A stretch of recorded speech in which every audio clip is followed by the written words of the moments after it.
大家好，这里是康居别院。今天带大家来山里面看一栋房子。这栋房子10多年没人住了，现在可以出租，也可以出售。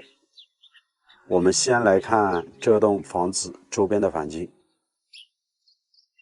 当然，今天的视频也是受一位广州的大姐所托，她想来湘西这边找一处风景比较好的老房子，用来定居。他的要求，门口的视野一定要好，周边有水，院子有地，可以种菜、养花、养些鸡。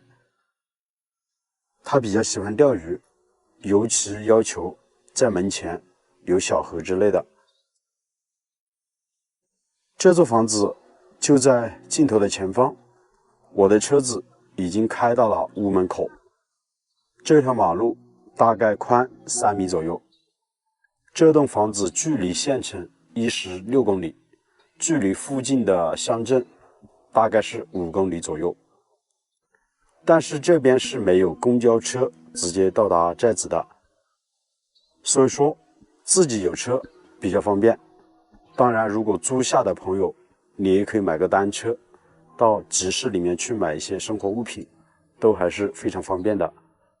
集市每5天赶一集，基本上卖的都是当地的土特产，价格也是非常的便宜。当然，这边给你们一个建议，集市赶集的时间非常的早，天一亮之后，集市就很多人，所以你要买一些新鲜的吃的、蔬菜之类的，都必须要赶个早。现在我们就来看一下这座房子。房子的外面是一片竹林。这座房子因为有10多年没人住了，所以现在房子的结构并不是那么好。但是刚才我看了一下，它的主体部分还是非常好的。马路直接修到了房子的外面，车子也可以直接开进院子里面。这栋房子距离周边的居民大概是100米左右，所以说这栋房子在这个位置是属于闹中取静的一个地方。屋门口的竹林长得很茂密，几乎把整个院子都挡住了。我们现在来看一下这座房子，这是非常典型的土家民居。据说这座房子大约有80年左右的建筑历史了。3开间的木房子，中间是堂屋，两边是偏房，也就是卧室。可以看到外墙有简单的雕花，当然两边偏房分别留有窗户，采光用的。我们可以看到那边有一棵竹子已经穿过了屋檐，长到了房顶之上。所以如果租下这栋房子，需要把周边的竹林可能都要砍掉。当然，这座房子年久失修，它改造的空间还是挺大的。这也算是一座独门独栋的房子。房子的进深大约是5米左右，没有多大，地面已经打了水泥地，有一些简单的家具，这是水桶，前面那一处应该是米桶或者一些储物之类的东西。房子都用木板隔开了。这是堂屋，我们来看看这边的房间。这间卧室留的有一扇小门，就是这个位置可以打开门的，那边就是窗户。走进去看一下，可能光线并不是那么好，也是简单的家具。这边有2口柜子，上面有个竹篮，这个顶是没有吊顶的，只是用简单的竹子编织铺了一层，上面堆放了一些杂物。这是一个非常古老的床，看到没有？上面的雕刻都是比较精致的，这个床还保存的挺好的。右手边的这一间偏房留的有小门，从这边也可以看到房子里面的结构。这边有2张床，也是一些简单的家具。这边的顶也是铺了木板，上面也是堆放杂物。这边还留了一扇小门，可以走到后院。我们直接走过去给大家看一下。这边也是留的有窗户的，打开它的采光就比较好了。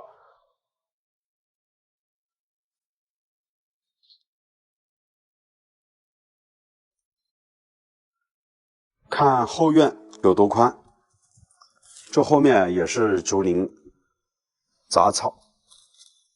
这边改造的空间还是挺大，我们可以看一下后面的这一片都是他们家的空地，在后面修厨房，把这个房子扩宽应该都是可以的。这些瓦必须要换掉了。镜头的前方那就是邻居家的房子，距离还是比较远的。在这边如果租下来之后，这一片位置我觉得如果喜欢安静的朋友可以打上围墙，这样子可能会比较好。站在屋门口，你可以看到远处的风景还是非常美的。这边有一片崖壁，崖壁高约30米左右，非常的陡峭。这条河的上游应该是贵州的松桃，还有重庆那边。这条河也是幽水河的重要支流之一。以前，也就是镜头前方这块有码头的，码头可以乘船去往对面。那边呢属于花园县的地界，这边是属于宝鸡。对于这样的一座房子，也不知道广州的大姐是否喜欢。我是石头，如果你也想来湘西找一处这样安静、景色又美的房子，用来隐居养老的话，你可以评论区告诉我。喜欢请记得关注康居别院，我们下期的视频再见了，拜拜。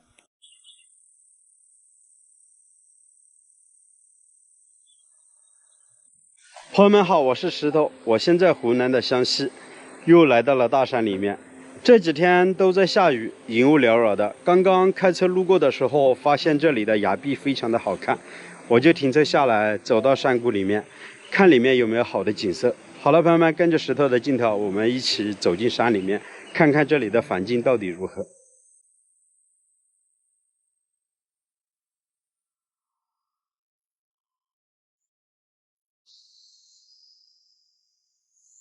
哎，老人家你好，种菜是吧？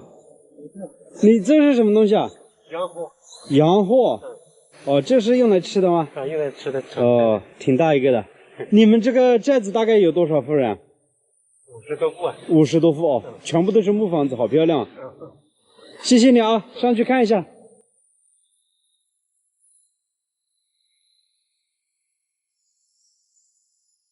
刚才那位大叔说，他挖的是当地的一种野菜，叫做洋货。他说炒起来吃，味道还挺好的。看到吧，这个木房子特别的安逸吧。这家人没在家，他家院子门前就是一条小溪。大山里面温度还是比较低的。其实在外面很多玉米已经成熟了，但是这边因为温度比较低，大家看一下这些玉米啊，还不能采摘，还不是那么熟透啊。这边当地的老百姓都喜欢在玉米地里面种上一些黄豆。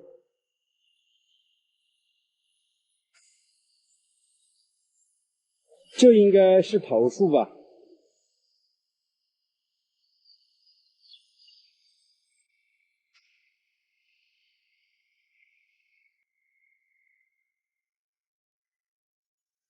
其实我最近收到了很多朋友的私信留言，他们都问石头，为什么看你拍的视频很多地方景色非常的美呢？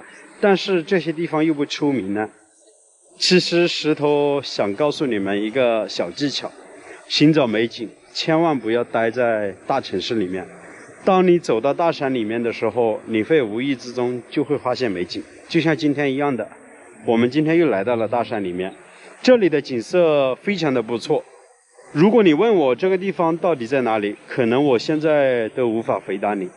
我刚才开车进来的时候，导航都没有显示这段路的，我只是看着这边的景色非常的美，我就停车下来了。我想把美好的东西，把我旅行所遇见的人文或者美丽的景色都拍出来分享给大家。可能有的时候我拍的并不好，但是我都会尽我自己最大的努力，把最好的一面呈现给大家。现在我们已经来到了寨子里面，这里不通公路，上面有一条小路可以走上去，但是我不打算进入了，准备从这里走进寨子里面去看一看。这里面的房子大部分都是木房子，有的建在半山腰之上。这里遇见一个阿姨，她准备煮晚饭，我走到他们家去看一看。他们家这个灶好像有点特别啊。看一下，我感觉这里的房子啊，住起来特别的安逸，给人一种感觉啊，特别的干净，看到吧？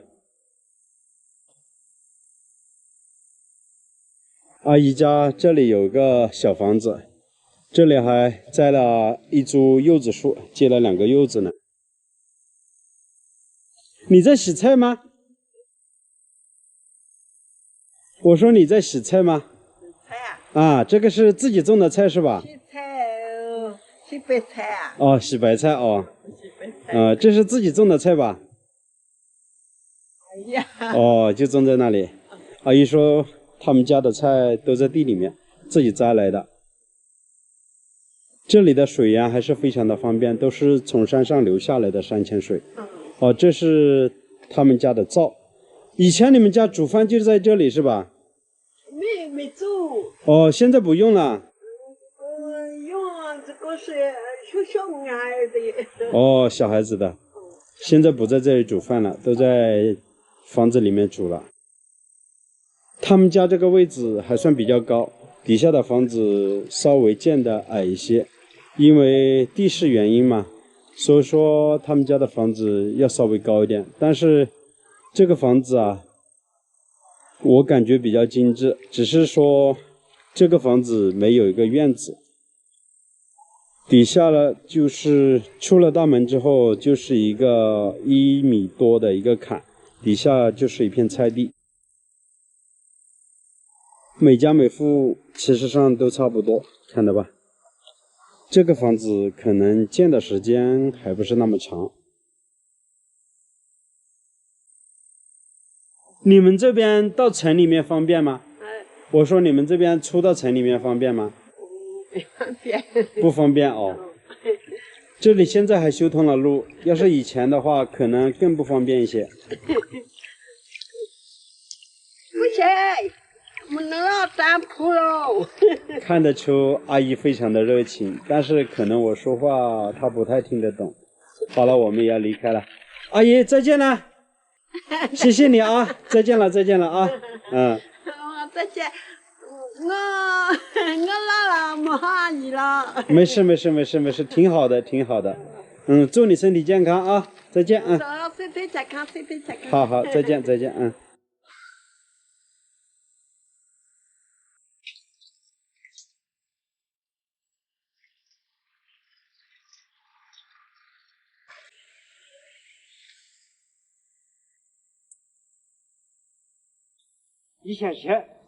一线天是吧？哦，就是后面那个悬崖绝壁那里叫做一线天是吧？哦，我还没注意呢。还有一个瀑布了。还有个瀑布啊？在后面有路过去。那个瀑布大概有多大？水大吗？水现在下雨一个，现在下雨小了，没有大的。哦，要下大雨的话，瀑布就比较大了。就大了。哦，这样子的啊。高不高那个瀑布啊？高50多米。50多米高啊。哦，你们这个寨子叫什么寨子啊？平安村。平安村。哦，平安村。属于几手啊？几手。哦，属于几手啊？刚才大叔告诉我的一线天应该就是那个位置，不知道朋友们从镜头里面看得清楚吗？好了，朋友们，我们也要离开了。确实如大叔所说，这个寨子叫做平安村，确实这里给人一种感觉啊，平安祥和。这里当地的老百姓啊特别的好，特别的热情，随便找到哪个老人家聊天，他们都会为你讲述这边的故事，这边的生活。可能石头的普通话不是那么标准，所以说和他们交流过程当中，可能他们不太听得懂。哎，真的有机会的话，真的想在湘西这边好好的待上那么一段时间，住进当地老百姓的家里，那可能是一种非常好的一个体验。好了，喜欢石头的视频，请记得点个赞，点个关注，我们下期的视频再见啦，拜拜。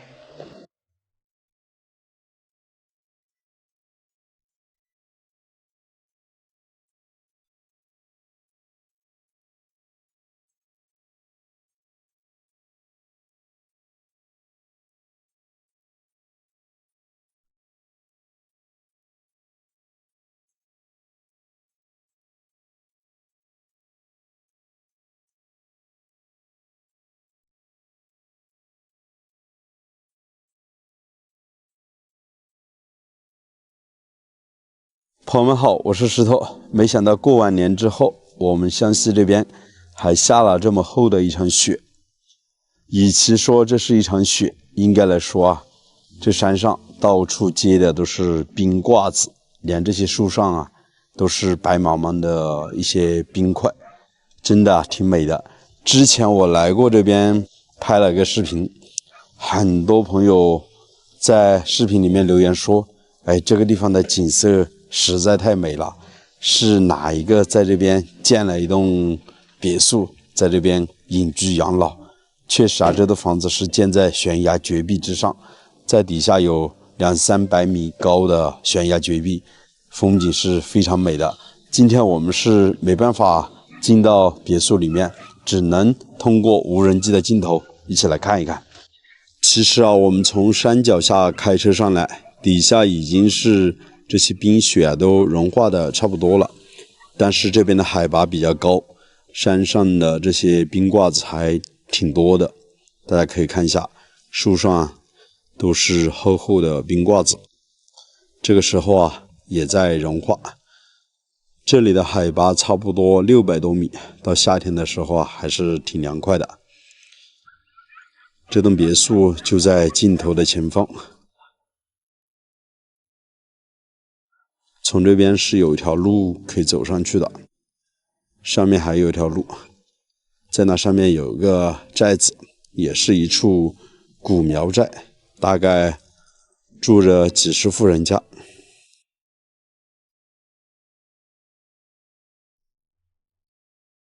去年我记得来的时候，主人家告诉我们说，刚开始在这边建房子的时候是很困难的，买好了地之后，这边不通路，叫了挖机把这边的山头啊，挖了好宽的地方，又修了路，又建了房子，又接了电线，还有从山里面也接了水回来，总共花费大概300-400万左右。其实我们看着这栋房子啊没有多大，但是它的绿化是做得非常好的，整个房子的外面都是一些盆景，种的有些花卉，还有些草皮，外面都打上了栏杆，在院子外面还有10多亩的土地呢，在下面还有一个游泳池，还有些娱乐的地方，在悬崖峭壁的旁边还有一栋玻璃的观景房。从航拍的镜头我们也可以看到，这栋房子啊建在悬崖峭壁之上，看着啊是挺让人害怕的。实际上这栋房子建在石头之上，它的地基啊是非常牢固的。顺着镜头我们再往后看，这栋房子的最里面，也就是悬崖峭壁的最里面，是有一条瀑布的，但是现在刚刚开春，没有水，所以这边瀑布没有水流，要等到雨季或者清明的时候啊，这边的瀑布水流量大的时候啊，再来看是真的挺美的。这一位啊，应该是主人家的管家，看他随时都要拿着一根棍子啊，防止这些狗啊，所以我们还是不跟着进去了。这边的冰瓜子啊，真的是挺厚的，没想到开春了之后还下了这么一场冰瓜子。我记得在年前啊都下的是雪，那时候啊并没有这样子。地上的积雪是很容易融化的，但是这些冰瓜子啊是很难融化的。大家可以看一下，哇，挺冷的。我们这边今年应该是从去年到今年是第三场雪了。一般每年都会下个1-2场雪左右吧，持续的时间不会太长，一般都是4-5天，最长的可能会有1个星期左右吧。刚刚说到啊，这栋房子刚建的时候啊是挺不容易的，这边因为没有路，都是荒山，买下来之后啊都是通过挖机这样子去把它挖成了一个地基，然后建的房子。这个时候我也想问大家，你们说如果把这边改造成为民宿的话，大家觉得怎么样呢？主要是这栋房子啊，距离边城古镇大概也就2-3公里，距离县城有10多公里，交通是挺便利的。尤其是到边城过来玩的一些远方的朋友，自驾游的，在那边玩了古镇之后啊，晚上可以在这边休息、露营、吃饭。但是这边啊是挺安静的，不知道视频前的朋友们啊，有没有喜欢这样子安安静静的地方？其实站在房子的外面，真的是一览众山小，对面的村庄还有底下的边城古镇都是一览无遗。我感觉对面的山好像都矮了许多，其实在那底下还有一条高速公路通往重庆那边，这边距离出省大概也就几公里了吧，也是一个应该说是一个交界的位置吧。当然这边还是属于我们湖南湘西。刚刚和这位管家我们聊了一会儿，在这底下种的是一些药材，当然是可以越冬的。到了开春它又会长起来。他说啊，在这边还种了一些蔬菜，但是游泳池那边是很少用了。平时这么一个家也要管理，地方太宽了。他也是偶尔会上来，平时他们家呢也是住在下面，偶尔上来看一下。我发现啊，在这边拍了一会儿的视频，山上的这些杉木树啊，一会儿又断一根，一会儿又断一根，不知道什么原因啊，可能还是这些冰瓜子啊太重了。大家也可以看一下，那边是刚刚才断掉的杉木树。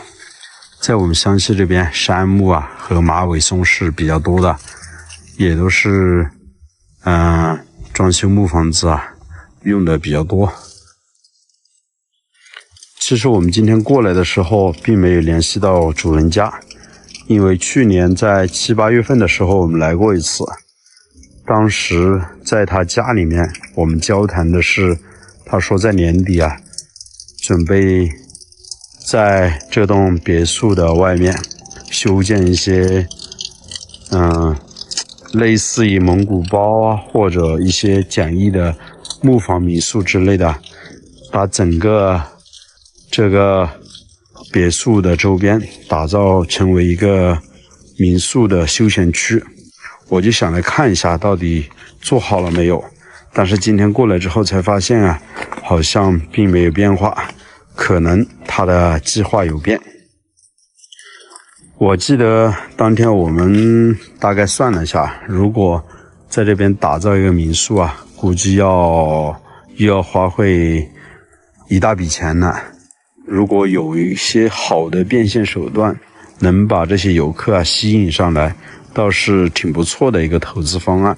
但是如果不能把这些游客全部吸引上来的话，那这笔投资啊也很难得到回报。所以说还是目前这个状态，不知道接下来他的计划是否有所改变。其实我去年发了这个视频之后啊，就有很多朋友在私信里面留言说这栋别墅能不能把它给租下来，然后打造成为民宿。因为这边距离变成古镇啊确实挺近的，应该会有一些游客会上来游玩的。那你们觉得如果把这栋房子给租下来要好几百万，再打造成为民宿的话，那这个花费该有多大，到底值不值得呢？欢迎大家在评论区里面留言。好了，我是石头，这期的视频也就为大家分享到这里，我们下期视频再见，拜拜。